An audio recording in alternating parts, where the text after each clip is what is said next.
Hey everybody, Mr. Covey here, and I hope you just finished up the Desmos activity, and you are on this last page here with me where we're going to kind of summarize how do you tell these characteristics, how do you tell these features of these graphs by looking at the equation, okay, and that's going to be our goal. This is going to be a little bit overwhelming because there's like a ton of different characteristics, but this is really this one thing that we're talking about now is the focus of the entire unit. Identifying characteristics of rational graphs based on the equations. Okay? Some of these are easy, some of them are hard. I think it's easiest to start out with the vertical asymptotes. I'm going to reference the graph of discovery number 3 when I go through this, okay? Notice that this looks a little different than the equation that you had for discovery number 3 because I took the denominator and I factored it. Factoring is going to be super helpful to see these characteristics. So if you look at this graph and you look, do this whole thing here, and you look at the vertical asymptotes, there's a vertical asymptote at -3. Again, it's kind of like a vertical line in the graph. There's a vertical asymptote at 4. If you look at this equation, why are those showing up at -3 and 4? It's because of the x minus 4 and the x plus 3. Okay, so x plus 3 gives you a vertical asymptote of -3. X minus 4 gives you a vertical asymptote of +4. That makes sense for a couple of reasons, but let's write that down first. So to find the vertical asymptotes, you look at the denominator. I'm just going to use a generic rational function, n of x divided by d of x. So you look at d of x, and you're really figuring out when it equals 0. You're like solving an equation to figure out when d of x equals 0. It helps to factor, it makes solving that easy. And the reason that makes sense is because if your denominator is 0, your function is undefined. You can't divide by 0. So if you have a denominator of 0, it kind of makes sense that the graph would be messed up. How does it look messed up? Because it got a vertical asymptote. Okay. How does the domain connect to the vertical asymptotes? Well, basically your domain is everything except for the vertical asymptotes. So basically, for your domain, you just want to exclude the vertical asymptotes. And I'm just writing that in words because the way I want to do that is with interval notation. So if you jump back to example 3, hey, you got a vertical asymptote at -3 and a vertical asymptote at 4. So your domain is, well, you can start out at -infinity. But once you hit -3, you're not allowed to have -3. So I'm going to put a parenthesis. You can pick right back up at -3. But again, I have a parenthesis because it can't be -3. It can be anything except for -3.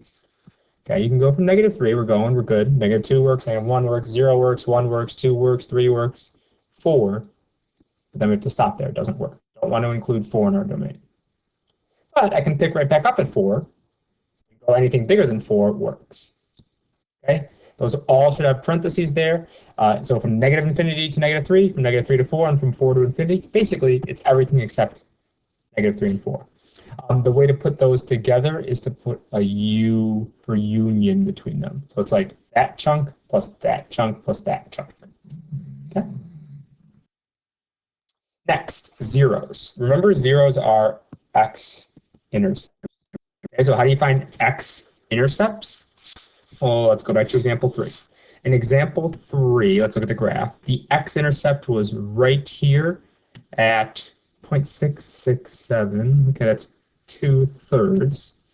How did this give us 2/3? Well, if you set the numerator equal to 0 and solve that, it tells you an x value that has a y value of 0. In other words, it tells you an x-intercept. Okay?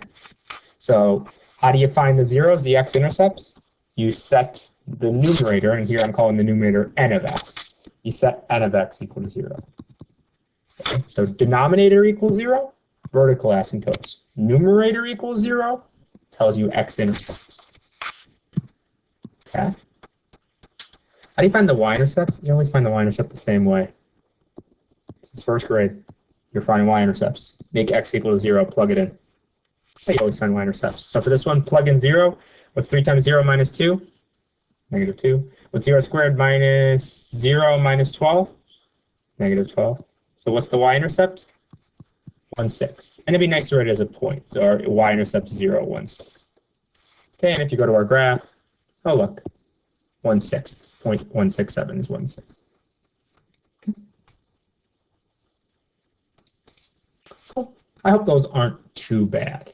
The horizontal asymptotes is where it starts to get tricky. Okay, and this is the really important part. Let's jump back to the first example. And here, the horizontal asymptote was at y = 1. Okay. For the second one, it was at y = 3. And for the third one, it was at y = 0. Okay. Graphically, we're talking about a horizontal asymptote. Remember, we're talking about a horizontal line that the graph approaches. In this case, that,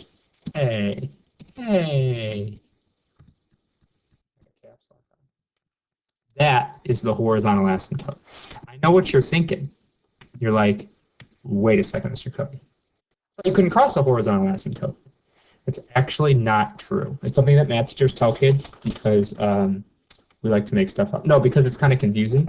But like, that still counts as a horizontal asymptote even though we cross it. The reason it's a horizontal asymptote is because if you look at this line y = 0, and as you go to the right, we're getting closer and closer and closer to it. And if you look as the graph as it goes to the left, we're getting closer and closer and closer to that blue line. So that blue line counts as a horizontal asymptote. I know it's weird that we crisscross it in the middle. The important part is that you don't cross it on either end. Okay? So then back to how do you actually figure that out? This is hard, so I'm just going to kind of tell you guys. The reason that the third one has a horizontal asymptote of y = 0 is because the degree of the numerator, remember degree is the highest exponent on the x, so the degree of the numerator, which is 1 in this case, is less than the degree of the denominator, which is 2. Okay, so when you're trying to determine a horizontal asymptote, you're really looking at degree of the numerator compared to the degree of the denominator. Those are the things you're comparing. Again, degree is highest exponent. Okay, so if denominator, if degree of denominator is bigger than degree of numerator, as was the case in the third example, then your horizontal asymptote is y = 0. Sometimes people call that bottom heavy. They call it bottom heavy because the bottom is bigger. X squared is way bigger than just 3x. So it's bottom heavy for that reason.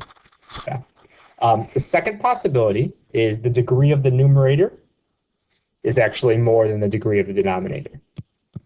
So the degree of the numerator, say like you have a third degree polynomial and x cubed on top, and you just have an x squared on the bottom. If this is the case, there is no horizontal asymptote. We didn't give you guys one of these. We're going to explore these more in some of the coming videos. Okay, so there's several more videos. So in those ones, you'll see some of that. But in that case, there's no horizontal asymptote. So you got degree of denominator bigger than degree of numerator. Degree of numerator bigger than degree of denominator. Well, what's the third possibility? They're the same. Okay? So the third possibility is degree of the numerator equals the degree of the denominator. Okay? Okay, so if the degree of the numerator equals the degree of the denominator, okay, and we have a third situation here. Oh, I forgot to say something about the second situation. You know how we called this first situation bottom heavy? Because the bottom was bigger than the top. We call it when the degree of the numerator is bigger than the degree of the denominator,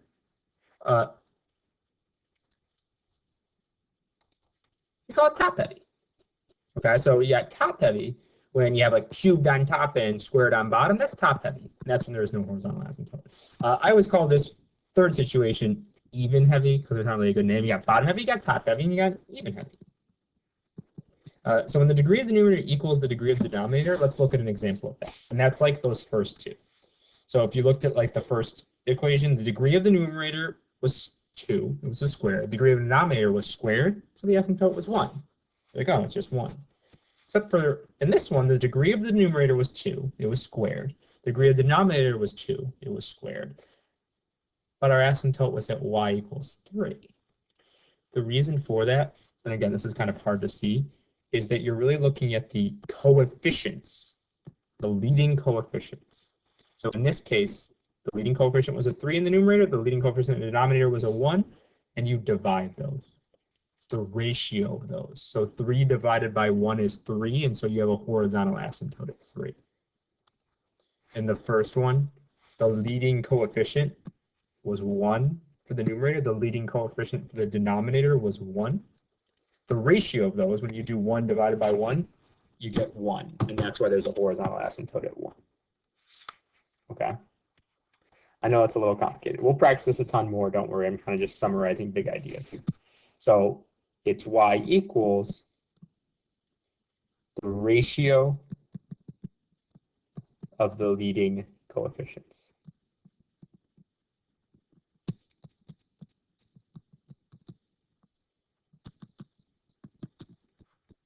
Okay.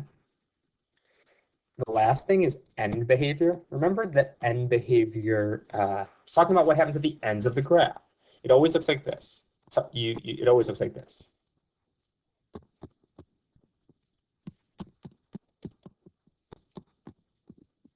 All you have to do is fill in those two things. Like you have to, that's what you're trying to figure out. Remember what you're talking about here is this is saying, as your graph goes to the right, it goes. You're trying to say where it goes as you go to the right. Okay. This part, as x goes to negative infinity, is saying, as your graph goes to the left, it goes to, then you have to answer that question. If you look at a graph, a rational, oops, sorry. So like here's that third one. If you look at the graph and you look at the end behavior, what's happening at the end is really just the same as the horizontal asymptote, because that's what a horizontal asymptote is. It's what your graph is approaching at the end. So all you need to do is look at the horizontal asymptote, and that tells you what's happening at the end. It tells you that the graph's getting close to the horizontal asymptote. That's what is happening at the end. Okay. So when you're trying to identify end behavior, as x goes to infinity and as x goes to negative infinity, y is just going towards the horizontal asymptote. If there is a horizontal asymptote. If there's not, that's another issue. We'll talk about that more in later videos. But if you know the horizontal asymptote, then the end behavior just goes towards the horizontal asymptote. So for instance, in this one here, once you identify that y equals 0 is the horizontal asymptote, well then as you go to the right, y goes to 0, and as you go to the left, y goes to 0. Same within this one, once you identify y equals 3 as the horizontal asymptote, well then the end behavior is as you go to the right, your y values get closer to 3, and as you go to the left, your y values get closer to 3. Okay. Again, we'll recap this all more in the actual videos teaching this stuff, but I hope messing around with Desmos gave you a little bit of an idea about how some of this stuff works. And that concludes this video. Thanks for watching, guys.